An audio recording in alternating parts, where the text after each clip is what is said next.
Bonjour à toutes, bonjour à tous et bienvenue au Forum du patrimoine. J'ai le plaisir d'animer cette 4e édition d'échange qui se tient ici au Salon international du patrimoine culturel à Paris. Cette série d'émissions est organisée par Atelier d'Art de France et le magazine Atrium avec le soutien de la Fondation France Bois-Forêt pour notre patrimoine. Nous évoquons justement cet après-midi les actions de cette fondation France Bois-Forêt pour notre patrimoine qui a été créée juste après l'incendie de Notre-Dame de Paris en 2019. Elle organise aujourd'hui 2 actions principalement qui sont l'organisation d'un concours qui récompense des projets qui sont achevés, mais également un appel à projets qui là vient soutenir des opérations qui vont être réalisées. J'ai 3 invités avec moi sur le plateau. Bonjour Émilie Beau. Bonjour. Bonjour, vous êtes directrice générale de l'association Hermione Lafayette. C'est ça. Et donc lauréate, l'association est lauréate de l'appel à projet 2022. Exactement. À vos côtés, monsieur Jérôme d'Anglejean. Bonjour. Bonjour Oriane. Vous êtes propriétaire gestionnaire de l'abbaye de Longues, dans le Calvados. Absolument. Voilà. Et vous êtes lauréat de l'appel à projet pour l'édition 2020. Tout à fait, c'était le premier appel à projet. Enfin, Bernard Le Chevalier, bonjour. Bonjour. Vous êtes rédacteur en chef du magazine Atrium. Tout à fait.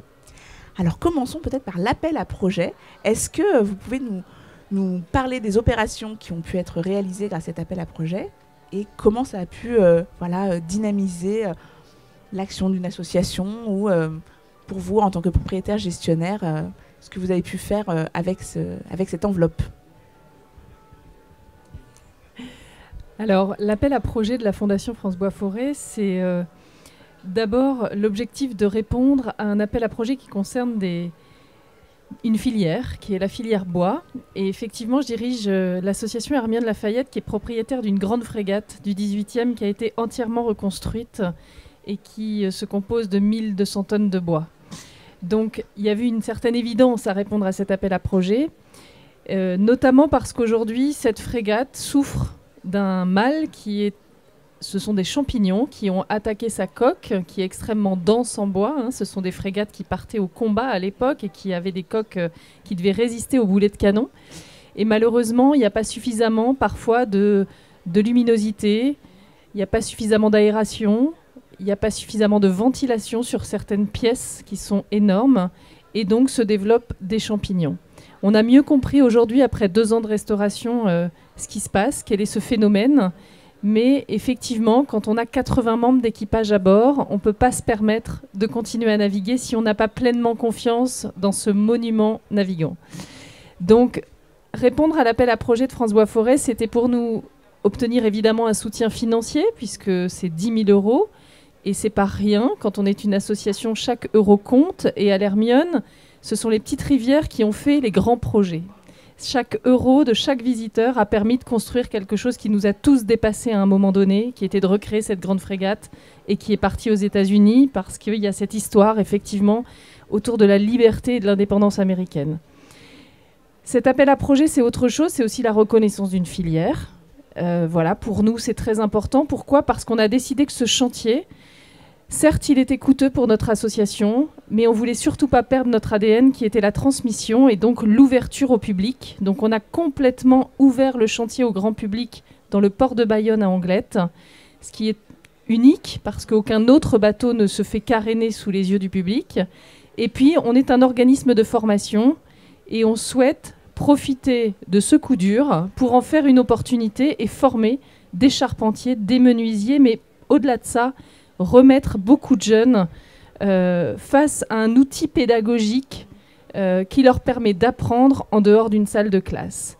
Donc c'est à la fois pour la valorisation des métiers, pour un grand chantier école et un grand chantier de restauration que la Fondation France Bois-Forêt nous aide à travers cet appel à projet et ce soutien financier auprès de notre association, l'association Hermione Lafayette. Merci pour cette présentation très complète. On sent la passion aussi derrière tout ça. Je vais passer la parole à monsieur d'Anglejean. Est-ce que vous pouvez nous parler aussi de votre expérience de lauréat ? Oui, alors, donc l'abbaye de Longues est très modeste par rapport à l'Hermione, donc je suis extrêmement intimidé d'être à côté d'Émilie. Qu'est-ce qu'on peut dire ? On peut dire que l'abbaye donc, date de Notre-Dame de Paris, date de la même époque. Notre-Dame de Paris, c'était 1165. L'abbaye était fondée 3 ans après, 1168. C'est une abbaye bénédictine. Et elle a eu la chance d'être sauvée grâce au Loto du patrimoine en 2019, sélectionnée par la Mission Berne comme le monument de la région Normandie. Donc c'était une chance, mais on continuait à passer nos soirs et nos week-ends, comme les anciens forfaits téléphoniques, à candidater, à monter des dossiers. Et on est tombé complètement par hasard sur les dossiers de candidature de la Fondation France Bois Forêt, et donc qui a eu la gentillesse de me prendre comme membre du COMEX. Et l'idée, c'est vraiment de faire de la publicité pour que les monuments historiques privés, les associations ou les monuments publics sachent qu'il y a la possibilité pour 7 d'entre eux de gagner 10 000 euros. Donc ce n'est pas une manne, si vous voulez, qui est divisée par le nombre de personnes sélectionnées, mais c'est 10 000 euros, et ça c'est un vrai coup de pouce. Et donc en proportion de l'Hermione, pour y revenir, nous, pour un projet qui était à l'origine à 765 000 euros, 10 000 euros, si vous voulez, c'est quand même quelque chose de significatif. Donc on est très contents.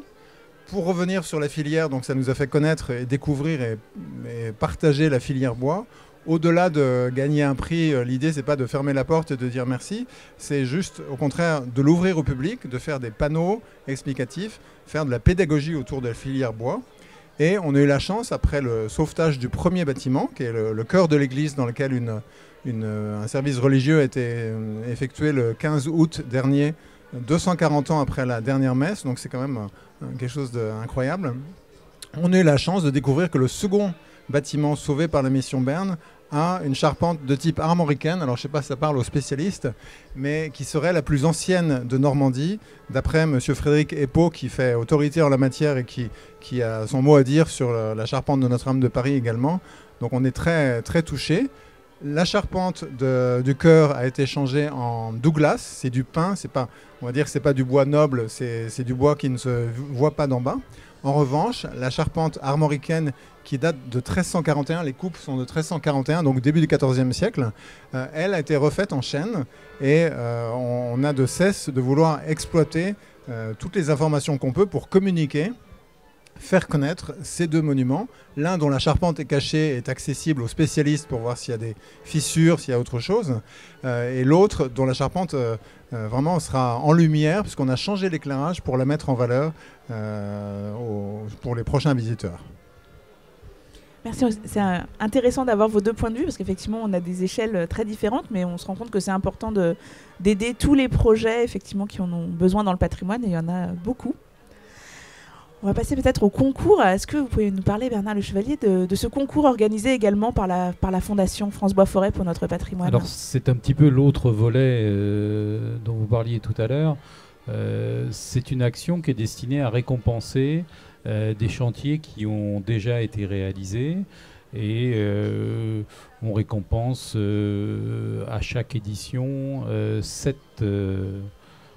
chantiers en fonction de 3 catégories sur le patrimoine monumental, le patrimoine de proximité et la modernité dans le patrimoine, donc qui sont 3 catégories qu'on a déterminées. Et donc avec notre magazine Atrium, on a proposé cette collaboration et qu'on a montée avec la Fondation France Bois Forêt pour notre patrimoine. Et nous sommes co-organisateurs de ce concours qui est doté également par la Fondation France Bois Forêt pour notre patrimoine au total de 20 000 euros de prix qui sont répartis entre les différents candidats. Ce qui est aussi je dirais, pour certains petits projets qu'on récompense, en particulier en patrimoine de proximité, sont quand même un coup de pouce aussi assez important. Voilà, et puis il y a une reconnaissance de la même manière qui permet à des chantiers de montrer qu'ils ont été remarqués au niveau national, et ça, de le montrer aux visiteurs, de le montrer au niveau régional. Et il y a une espèce de système de bras de levier qui fait que cette reconnaissance de la filière pour la qualité de ces chantiers leur permet aussi d'obtenir aussi d'autres subsides. Donc voilà, on sait bien que c'est une course sans fin pour sauver le patrimoine, parce que le patrimoine, il demande toujours, tout le temps, il en demande plus tous les jours, parce que le temps passe et que voilà, les choses se redégradent, il faut de nouveau restaurer, et donc c'est une lutte sans fin, mais c'est ça la noblesse de cette transmission. Et c'est vrai qu'au départ, avec les gens de France Bois Forêt, en particulier avec son directeur général Jean-Emmanuel Hermès, on a travaillé autour de ce sujet avec cette vision que finalement la charpente, parce que le bois dans le patrimoine, c'est quand même majoritairement la charpente. Et que cette charpente, pour être efficace, pour remplir son rôle de protection, de soutien, elle doit se cacher sous la couverture. Donc finalement, on se retrouve avec un patrimoine qui est magnifique, parce que quand on visite un comble ancien, cette majesté du trait de charpente ancien, enfin voilà, c'est un travail de l'homme, c'est une création tout à fait fantastique, et elle est cachée, quoi, on la voit pas. Donc on a vraiment, avec ce concours, mis l'accent sur un certain nombre de réalisations qui avaient une certaine noblesse et qui étaient parfois assez méconnues, parce que par essence, la charpente est assez méconnue. Et voilà, je trouve que ça a mis l'accent. Ça nous a permis régulièrement dans les colonnes d'Atrium de faire le retour de tous ces chantiers, de rencontrer des équipes de bénévoles qui sont vraiment au service des monuments. Et donc ça, c'était quand même très, très important. De faire des films. Aujourd'hui, on a maintenant, entre les lauréats de la Fondation et les lauréats du concours, la Fondation France Bois-Forêt a tourné plus de 35 films, je crois, sur ces différents chantiers. Donc cette année, on a réuni dans un petit ouvrage questions-réponses les lauréats du patrimoine.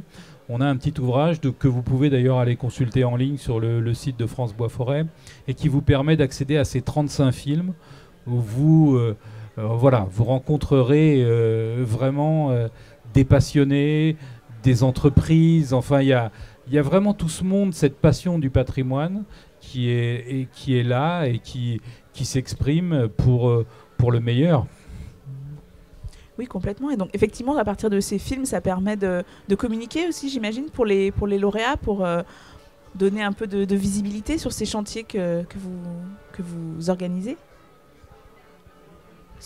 Oui, alors ce sujet de la communication, il est quand même aussi assez stratégique, parce on parlait tout à l'heure d'être les mains dans le cambouis, mais alors nous on est beaucoup dans les mains dans le goudron, hein, sur l'Hermione, mais c'est un peu ça, et aujourd'hui beaucoup les mains dans le bois, et en même temps on a à cœur de le rendre visible auprès du grand public. Donc ça veut dire beaucoup de films, beaucoup de vidéos, beaucoup de traçabilité pour effectivement une charpente qui chez nous va être immergée. Elle ne sera pas cachée sous des tuiles ou de l'ardoise, mais elle sera cachée derrière un anti-fouling.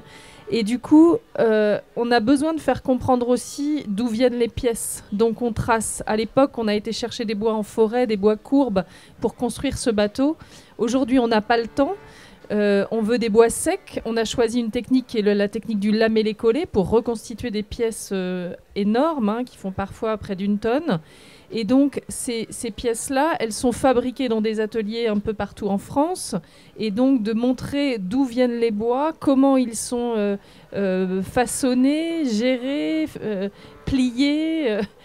Ça, c'est très important. Et comment cette pièce va arriver à un moment donné jusqu'au navire, et comment finalement l'artisan va la faire sienne, parce que tout est in fine peaufiné à la main. Et en même temps, il y a un jeu de Tetris énorme, parce qu'on est dans de la restauration et on n'est plus dans de la construction, et qu'on doit trouver le moyen de faire passer des pièces dans un sens ou dans un autre. Donc toute cette traçabilité-là, c'est ça le cœur en fait de l'action, de la main et de l'intelligence de l'artisan et des entreprises françaises. Donc on a besoin de garder ça en mémoire. Nous, on espère ne pas avoir à réouvrir ce navire avant plusieurs années. Donc ce qui se passe est éphémère. C'est aussi pour ça qu'on ne veut pas rater le fait de l'offrir au public. Et donc la vidéo que France Bois-Forêt a proposée vient se rajouter à ça. Et parfois c'est aussi un autre regard, parce que nous on se filme beaucoup, on explique vraiment ce que vivent les gens autour de ce carénage, mais du coup les fondations qui nous accompagnent ou nos partenaires financiers vont aussi filmer les choses d'une autre manière, avec un autre regard, et ça ouvre tout un champ autre. Nous on est un bateau, on s'adresse beaucoup à la communauté maritime parfois. On est très heureux en ce moment de s'adresser beaucoup plus à la communauté du monde du patrimoine, du monde du bâtiment, du monde de la sylviculture, etc., etc. Non, mais je crois que c'est important, excusez-moi, mais le lien avec la ressource, c'est essentiel dans l'action de la Fondation, je crois. C'est de montrer ce lien entre ressources. C'est-à-dire qu'on vit souvent dans une société qui ignore les choses et qui ignorent leur origine et d'où elles viennent et qui pensent que pouvoir piller la planète sans réserve, c'est pas un problème. Aujourd'hui, il faut concevoir qu'il y a des ressources, qu'il faut en être économe et gestionnaire. Et je crois que ne pas perdre de vue la ressource, c'est vraiment essentiel dans le message que veut faire passer la Fondation. Et puis l'autre aspect qui est très intéressant dans ce que vous venez de dire, c'est les regards croisés. C'est-à-dire que nous, on a cette méthode avec Atrium, ça fait vraiment partie de l'ADN de la revue. On traite un sujet et on demande à la maîtrise d'ouvrage, à la maîtrise d'œuvre, aux associations, aux institutions de regarder le sujet et d'amener leur regard à ce sujet. Et on ne traite bien une matière que si on multiplie les regards sur cette matière. Donc j'aime beaucoup votre approche. Peut-être un petit mot, je voudrais juste revenir sur la communication, parce que comme l'expliquait Émilie, nous on ne fait que passer, donc ce qu'on fait, on espère que les successeurs n'auront pas à prendre ça à leur charge. Donc on n'est que des dépositaires d'une certaine façon, quand on a la chance d'être propriétaire juridiquement ou président d'association, mais on fait que passer. Et l'aspect communication est très important.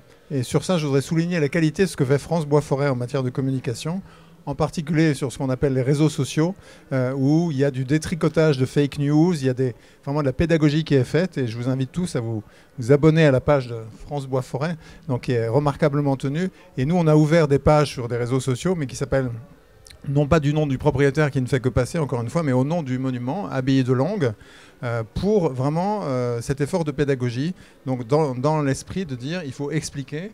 On ne fait que passer et voilà, transmettons. Enfin, l'idée, c'est vraiment de transmettre un message et d'expliquer d'où viennent ces essences, comment elles sont utilisées et voilà, pourquoi c'est quelque chose d'extraordinaire d'avoir un chantier pareil, même si ça prend un tout petit peu d'énergie, mais voilà.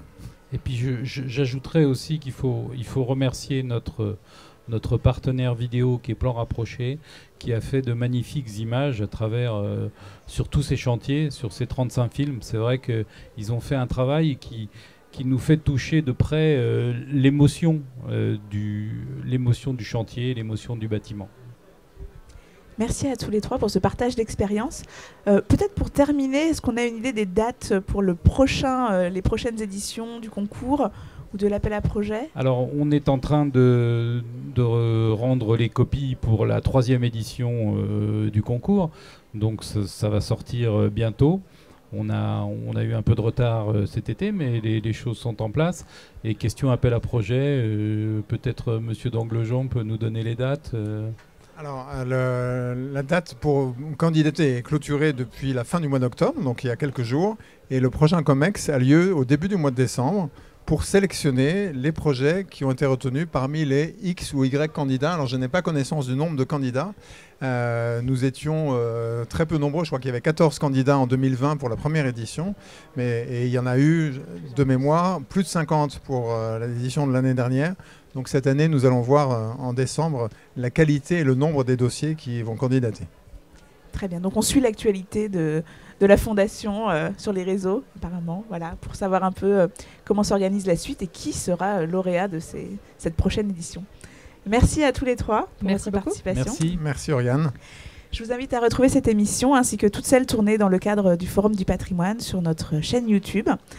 Vous pouvez également venir nous écouter en direct depuis les allées du Salon international du patrimoine culturel. Merci et à bientôt.